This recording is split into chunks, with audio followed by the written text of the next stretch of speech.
It seems like every year the manufacturers say this year's bike is better than last year's bike. Well, we're at Millville in Minnesota and we're gonna find out.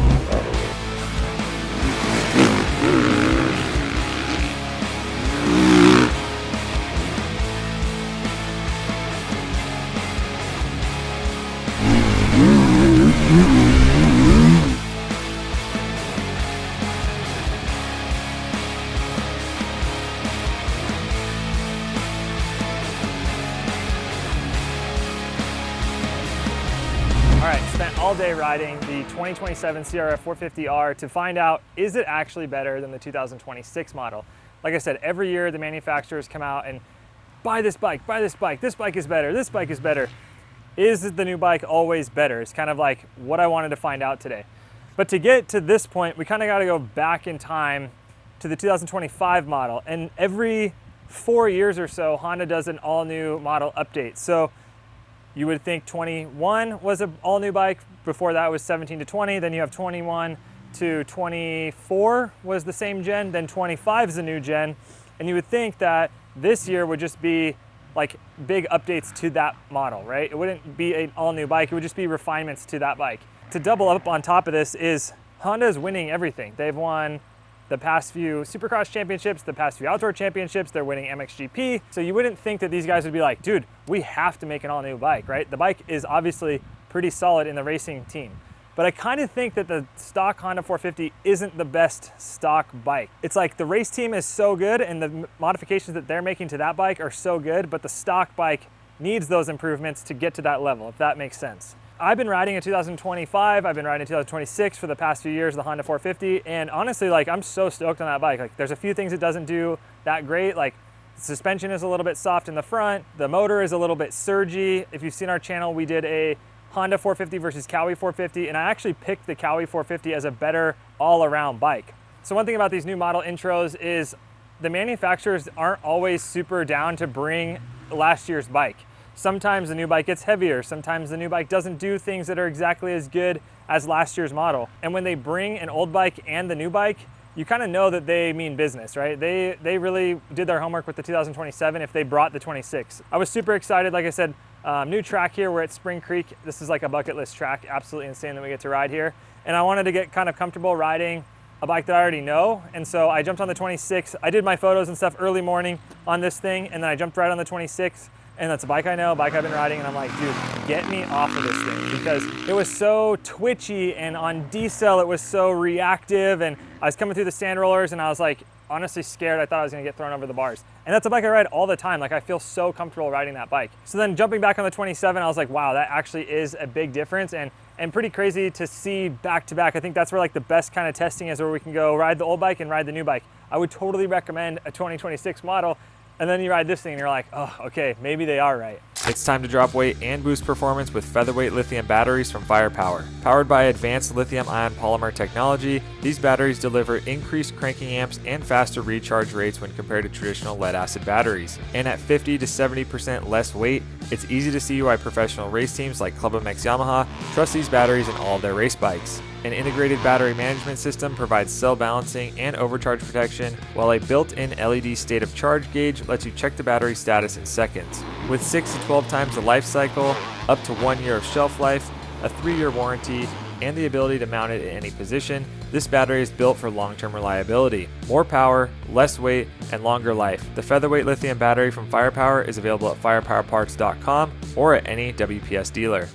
So digging into this bike, I've done a whole breakdown video on what's new, but if you're new here to the channel, this bike is highlighted by being 9 pounds lighter. They pulled 6 pounds out of the engine alone, and I was talking about earlier doing like the power to weight ratio, where if you pull 9 pounds out of the bike, you're obviously gonna gain some horsepower, but they're doing it all on the dyno. So they're talking 10% more power, 3.5% more torque. With that, you're also gonna get a higher compression ratio, new airbox, new clutch, which kind of has a slipper design, kind of like the cush drive of a street bike, where it has the rubber grommet barrier kind of things in there that tweak and disform under power, but they go back to their original shape. You're gonna get taller gears. They pulled 1 pound out of the transmission. The starter mechanism is 1 pound lighter. The swing arm is 1 pound lighter. So you can kind of see like where they kind of pulled some of this material out of, right? 9 pounds is like crazy. When it's a few ounces or half a pound, I'm like, you know, whatever boots you're wearing that day is gonna be that difference. Or if you take a leak before you ride, that's gonna be that difference. So 10 pounds to me is pretty crazy. And you do feel it pulling it right off the stand, especially compared to the 2026 model. Honda kept reiterating their goal. Every time they have a new bike, there's always a goal, there's always a theme that the bike follows. And this one they called Kiwami, which is like extreme, which is crazy. It's like all in, right? So this bike, if you look at the MSRP, I believe it's $10,099. It's the first time I think Honda's been over that $10,000 threshold, but they did that because of the fact they put all this money into it. Like there's different things, there's Kashima coatings inside the forks, there's different materials for the engine, they're all tie valves. It's like, hey, instead of being like, oh, this is too much money, this costs too much, they're like, just do it and we're gonna, you know, figure out the cost on the end. They wanted to make the best stock bike, really. A couple other things in that as well. You're gonna get an updated spring rate on the fork. You're gonna get new revisions to the rear shock, new link and all that. And then you're also gonna get a larger fuel tank, so 1.9 gallons now over the 1.7 before. Okay, so what is it actually like to ride? We can run through the specs and we can run through all these changes, but what is it actually like to ride? Personally, the biggest changes for me that I feel are the motor and the suspension. So I talked about earlier, the motor on the 2026 is a little bit surgy. It's a little bit like, you know, it ramps up and then it kind of goes off, then it ramps up, then it kind of goes off. And even like on slow speed, when you're just trying to give it a little bit of throttle, it's kind of like, This bike is so smooth from the bottom. As soon as you roll on, it feels super connected. It's kind of like a KTM and a Cowie. Like the Cowie is super smooth and easy to ride, but it has that connectivity of the KTM where as soon as you touch that throttle, the rear wheel is going and you feel it, right? It's super connected. The mapping and the ECU also feel really clean. In the past, the bike has kind of felt, like I said, surgy, a little bit like dirty in a way, like it doesn't have super clean mapping. I've ridden a couple of bikes lately with an ECU tune on it and it kind of feels similar where it's like super clean. The engine braking going down the hill, I think this is also thanks to the clutch as well, but you don't have that like gnarly decel. As soon as you let off the gas, you're like of a 4-stroke. It's super smooth and just super connected to the ground. The engine is probably like my favorite part of this bike, honestly, because while it's linear, it's not that slow linear where it like, you know, is really slow to ramp up. It revs quick, it's clean. I don't want to say that it's like fast because it's not pull your arms off fast, kind of like the Hondas in the past were like the 18 to 20 model where it was like really abrupt and fast. They've totally smoothed that out, but they haven't lost that mid to top range, which I think a lot of guys are still gonna like. For my riding today, map 1 was definitely my preferred setting. It's still the same cluster over here on the bar. You have 3 maps and 3 different versions of traction control. Map 1 is standard, map 2 is smooth, and map 3 is aggressive. Map 3, I've been liking that a lot lately, but for this bike, it kind of ramps up too fast and then kind of loses a little bit on top. So it's like more torque on the bottom, but a little bit less on top. Map 2, for these deep conditions here at Millville, kind of too slow and too smooth for me. So honestly, map 1 was really comfortable, had good stuff everywhere, good ramp up from the bottom, and then had a lot up on top, which I really liked. The gears are taller. You're able to carry gears longer. Like I think I did the whole entire track in second gear. Probably could have shifted a couple times, but the old bike I would have had to be shifting multiple times a lap, second, third, maybe even fourth gear. This bike, it rolls on nice from the bottom, stays solid through the mid, and then continues to carry. We're going over the catapult, going up the hill here, and you can just leave it on in second and take it all the way to the limiter. That to me makes the bike super easy to ride because you're not having to jump around shifting. It makes it, like I said, easy to ride. You're able to ride the whole track in one gear and really like use the entire power instead of like staying on top of it. What gear am I in? Shift up, shift down, like makes it really easy and fun to ride. The suspension is also another big standout, being that it's so smooth now. Referring back to the old bike again, very pitchy, very soft on the fork. I'd always say it was harsh in the soft stuff and then too soft in the harsh stuff. So it's kind of like the worst of both things. This bike, it stays super planted and stays straight. Like I said, my big testing areas were like the sand whoops and the turn going out of the sand whoops and then some of the switchbacks in the back here. And even on the old bike, it's like you're really loading the front end and you feel it from the wheel all the way to your handlebars. This bike, you can kind of stay where you want. It doesn't pitch you forward, it doesn't go back, it just stays really planted. The one thing that I felt that I wasn't a fan of the suspension, like we've played a little bit around, opened the rebound a little bit, and then went in a little bit on the rear shock. The lean angle was a little bit harder. Like while the bike is lighter, it feels sometimes harder to lean and turn, if that makes sense. Like it's lighter to move around on, but when I go to lean, sometimes it feels like the bike's kind of going away, and I have to commit harder to that rut. Once I'm in the rut, it's fine, but that lean angle, I really have to commit to. That was something that I noticed that I was trying to play around with. It's hard sometimes to tell, is it me, is it the track, is it the bike?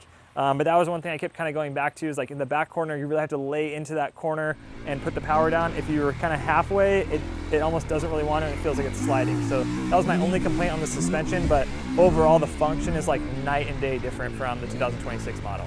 Okay, so another couple things about the bike that's new that I kind of liked is, I'm not a huge fan of the blue, don't get me wrong, but the plastic styling and the seat here.